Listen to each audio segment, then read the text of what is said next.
I'm Ware the artist, and welcome back to my corner. If this is your first time, welcome. If you are returning and you've been rocking with me and my twin sister since we were the chocolate drops, welcome back again.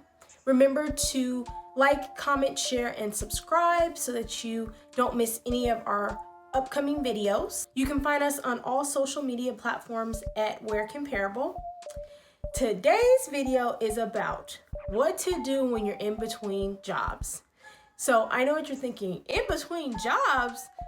Yes.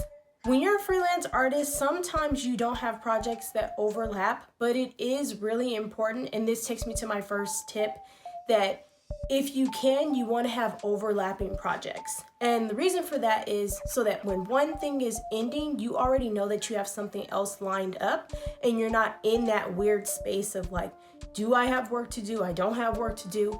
Now, it's not going to always be like that where you have a gap where you need to fill work. But in the event that happens, these are a couple of things that you can do to keep yourself busy and still be productive. So I recently took a Photoshop class because I am trained in the traditional method of drawing and painting, but I didn't really have, and I'm ashamed to say this, but I didn't really have a bunch of skills in like digital stuff. So like digital drawings, I didn't really do that. Photoshop, didn't have any experience in that except for the things I kind of stumbled upon. And because I knew I was lacking in that area, I really decided like, hey, you need to do something about it. So I enrolled in a Photoshop class.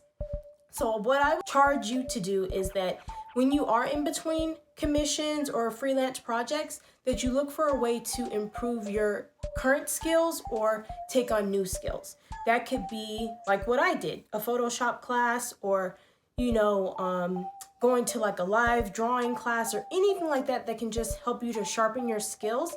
Definitely take advantage of that. We should always be a student of life, learning, and not thinking that, because I'm good at this, I don't need to improve upon it, or because I know how to do this, I don't need to work on it. That is not the case. It's like a muscle. You always have to practice working it and exercising it. Another tip, use this time to reach out to either previous clients to see if they'd be interested in more work from you, or reach out to new clients.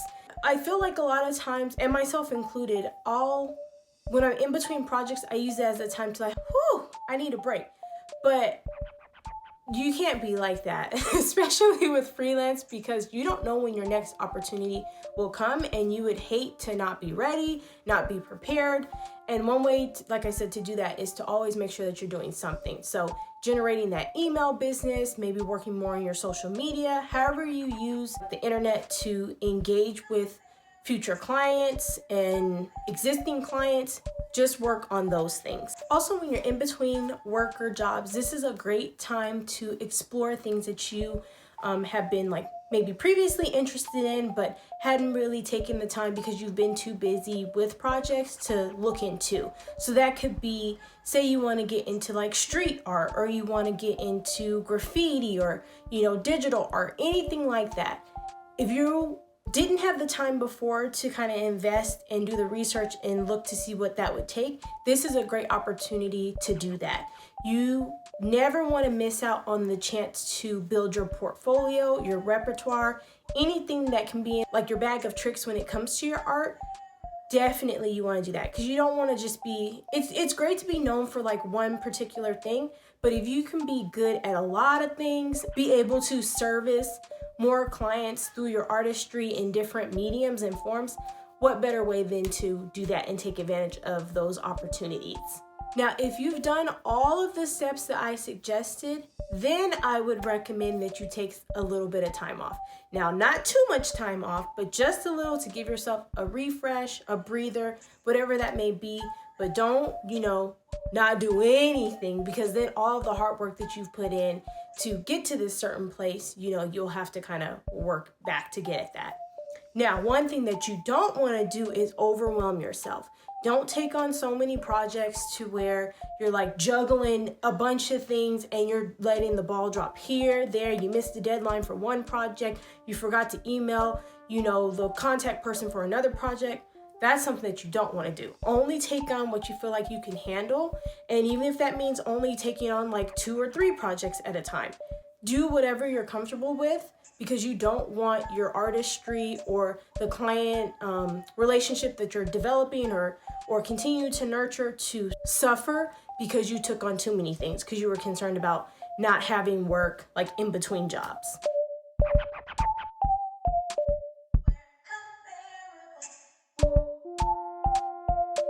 I hope these tips have helped. If you have any tips that you would like to share, please leave them in the comments below.